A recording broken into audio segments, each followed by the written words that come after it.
Assalamualaikum warahmatullahi wabarakatuh. Perkenalkan, nama saya Nur Ramdan Hidayat dengan NPM 24010054. Perkenalkan, nama saya Nurul Farida Putri dengan NPM 2401031. Yang pertama, mungkin langsung ke pengertian fikih muamalah. Yang dimana fikih muamalah ini adalah cabang ilmu fikih yang membahas aturan hubungan antara manusia dalam kehidupan sosial dan juga ekonomi berdasarkan hukum Islam. Nah, muamalah juga ini mencakup berbagai aktivitas seperti jual beli, sewa menyewa, hutang piutang, kerja sama usaha, dan juga transaksi-transaksi lainnya. Nah, untuk tujuan fikih muamalah sendiri itu adalah untuk mengatur transaksi agar berjalan secara adil, jujur, dan juga tidak merugikan pihak lain serta sesuai dengan prinsip-prinsip syariat Islam. Ya, baik. Selanjutnya saya akan menjelaskan tentang hukum dasar fikih muamalah. Dalam Islam, kegiatan ekonomi dan transaksi antar manusia diatur oleh fikih muamalah. Dasar hukum fikih muamalah bersumber dari Al-Quran dan hadis Nabi SAW. Yang pertama, Al-Quran sebagai sumber utama hukum Islam. Salah satu ayat yang menjelaskan tentang muamalah terdapat dalam Quran Surat Al-Baqarah ayat 275, yaitu yang artinya Allah telah menghalalkan jual beli dan mengharamkan riba. Ayat ini menjelaskan bahwa kegiatan jual beli itu diperbolehkan dalam Islam karena dapat membantu memenuhi kebutuhan manusia menggerakkan perekonomian. Namun, Islam melarang riba mengambil keuntungan secara tidak adil yang merugikan pihak lain. Kedua, dari hadis Nabi SAW yang menjelaskan bagaimana praktik transaksi yang baik dalam kehidupan sehari-hari. Nabi Muhammad menekankan pentingnya kejujuran dan amanah dalam berdagang. Rasulullah SAW bersabda, pedagang yang jujur dan terpercaya akan bersama para nabi dan orang-orang yang benar dan para syuhada. Hadis riwayat Tirmizi. Hadis ini menunjukkan bahwa kejujuran dalam berdagang memiliki kedudukan yang sangat mulia dalam Islam. Seseorang pedagang tidak hanya mencari keuntungan, tetapi juga menjaga kepercayaan, tidak menipu dan tidak merugikan orang lain. Dengan demikian, melalui Al-Quran dan hadis, Islam memberikan pedoman agar kegiatan jual beli dan transaksi ekonomi berjalan dengan jujur, adil, dan membawa keberkahan bagi semua pihak. Yang selanjutnya ada dasar hukum fikih muamalah yang dimana ada dua dasar hukum. Yang pertama adalah ijma atau kesepakatan ulama. Yang kedua adalah kias atau analogi.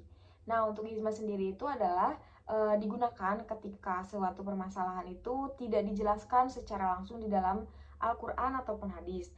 Nah, untuk kias atau analogi itu adalah penetapan hukum dengan membandingkan kasus baru dengan kasus yang sudah ada hukumnya. Nah, untuk selanjutnya saya akan menjelaskan tentang prinsip-prinsip muamalah. Dalam melakukan transaksi ekonomi, Islam menetapkan beberapa prinsip dasar dan fikih muamalah agar kegiatan jual beli berjalan dengan baik, adil, dan tidak merugikan pihak manapun. Yang pertama yaitu prinsip keadilan. Dalam Islam memiliki transaksi yang harus dilakukan secara adil. Artinya tidak boleh ada pihak yang dirugikan, baik penjual maupun pembeli. Setiap orang harus mendapatkan haknya secara seimbang tanpa adanya penipuan, kecurangan, atau eksploitasi. Yang kedua, prinsip kerelaan kedua belah pihak atau antaradin. Transaksi dalam Islam harus dilakukan atas dasar suka sama suka tanpa adanya paksaan.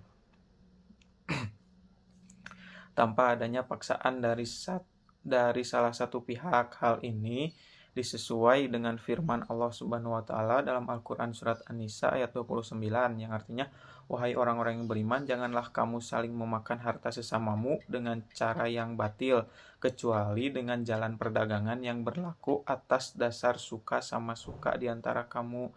Yang ketiga, prinsip kejujuran dan amanah dalam jual beli. Dalam jual beli, penjual dan pembeli harus jujur dalam menjelaskan kondisi barang, baik kualitas, jumlah, maupun harga. Kejujuran akan menciptakan kepercayaan dan keberkahan dalam transaksi. Yang keempat yaitu Prinsip halal, barang atau jasa yang diperjualbelikan harus halal menurut syariat Islam. Artinya tidak boleh memperjualbelikan barang yang dilarang dalam Islam, seperti minuman keras, barang haram, atau sesuatu yang dapat merugikan orang lain. Nah, dengan menerapkan prinsip-prinsip tersebut, kegiatan ekonomi dalam Islam tidak hanya bertujuan mencari keuntungan, tetapi juga menjaga keadilan, kejujuran, keberkahan kehidupan masyarakat juga. Sekian.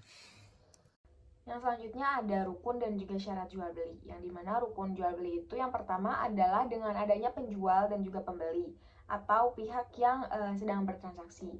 Lalu yang kedua adalah adanya barang yang diperjualbelikan. Lalu ada juga harga barang, dan yang keempat adalah ijab dan qabul atau kesepakatan dan akad.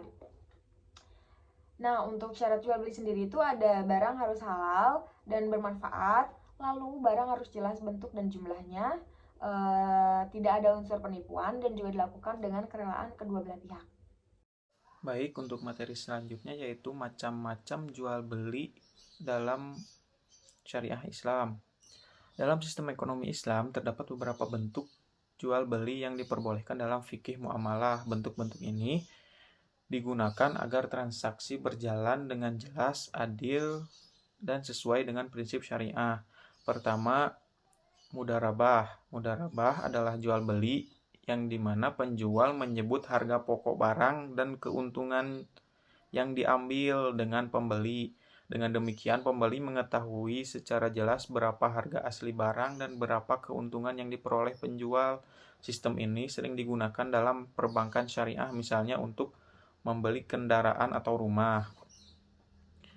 Yang kedua, salam. Salam adalah jual beli yang dimana pembayaran dilakukan di awal, sedangkan barang diserahkan kemudian hari sesuai dengan waktu yang telah disepakati. Contohnya seperti petani yang menerima pembayaran terlebih dahulu untuk hasil panen yang akan diserahkan pada waktu panen nanti. Yang ketiga, istisna.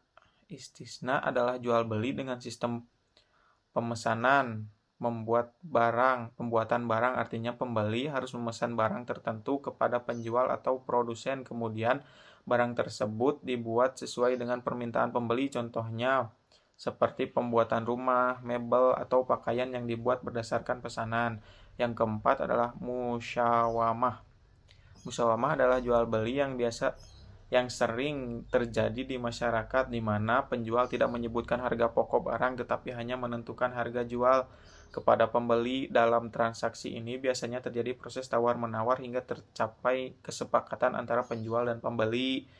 Nah, dengan kita memahami bentuk jual beli ini, kita dapat mengetahui bahwa Islam memberikan aturan yang jelas dalam kegiatan ekonomi sehingga transaksi dapat dilakukan secara jujur.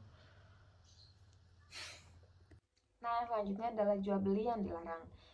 Jadi di dalam Islam melarang beberapa bentuk jual beli yang dapat merugikan pihak lain, seperti jual beli barang yang haram, lalu penipuan di dalam transaksi, jual beli yang tidak jelas barangnya, dan juga menimbun barang untuk menaikkan harga atau bisa dibilang ihtikar. Baik, untuk materi selanjutnya yaitu saya akan menjelaskan tentang sanksi bagi para pelanggar ya. Dalam Islam, kegiatan muamalah termasuk transaksi jual beli diatur oleh prinsip-prinsip syariah untuk menciptakan keadilan, kejujuran, dan keseimbangan dalam kegiatan ekonomi. Oleh karena itu, apabila terjadi pelanggaran terhadap aturan tersebut, maka dapat dikenai beberapa bentuk sanksi sesuai dengan tingkat kesalahannya. Yang pertama, pembatalan akad. Jika dalam suatu transaksi terdapat unsur penipuan, ketidakjelasan, atau hal yang melanggar syariat, maka akad atau perjanjian jual beli tersebut dapat dibatalkan. Hal ini bertujuan agar tidak ada pihak yang dirugikan. Yang kedua, kewajiban ganti rugi. Apabila salah satu pihak menyebabkan kerugian kepada pihak lain, maka ia wajib mengganti kerugian tersebut sebagai bentuk tanggung jawab dalam transaksi. Yang ketiga, sanksi takzir. Takzir adalah sanksi yang ditetapkan oleh pihak berwenang atau pemerintah terhadap pelanggaran yang dalam muamalah. Bentuk sanksinya bisa berupa teguran denda atau hukuman lain yang bertujuan untuk menjaga ketertiban dan kegiatan ekonomi dalam kegiatan ekonomi. Yang keempat adalah larangan atau pembatasan kegiatan perdagangan. Seseorang yang terbukti melakukan kecurangan atau pelanggaran berat dalam perdagangan dapat dilarang atau dibatasi aktivitas perdagangannya agar tidak merugikan masyarakat. Yang kelima yaitu pertanggungjawaban moral dan spiritual. Dalam Islam, setiap perbuatan manusia tidak hanya dipertanggungjawabkan di dunia, akan tetapi juga di hadapan Allah Subhanahu wa taala. Oleh karena itu, pelanggaran dalam transaksi muamalah juga dapat mendatangkan dosa yang harus dipertanggungjawabkan di akhirat. Dengan demikian, aturan dalam muamalah tidak hanya mengatur hubungan antar manusia, tetapi juga mengingatkan bahwa setiap transaksi harus dilakukan dengan jujur dan adil dan penuh dengan tanggung jawab agar membawa keberkahan dalam kehidupan. Ya, intinya membawa keberkahan. Lalu yang selanjutnya ada hikmah. Jadi ada beberapa hikmah di dalam penerapan muamalah dalam Islam.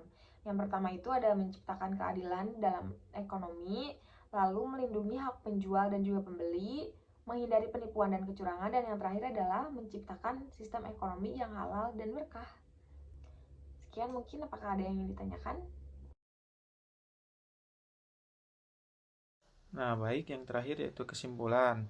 Fikih muamalah dan jual beli syariat merupakan aturan dalam Islam yang mengatur aktivitas ekonomi manusia agar berjalan secara adil, jujur, dan sesuai dengan prinsip syariat, sehingga dapat menciptakan kesejahteraan dan keberkahan dalam kehidupan masyarakat. Sekian mungkin presentasi dari kelompok kami. Mohon maaf bila ada kekurangan dan juga kesalahan. Terima kasih. Sekian. Wassalamualaikum warahmatullahi wabarakatuh.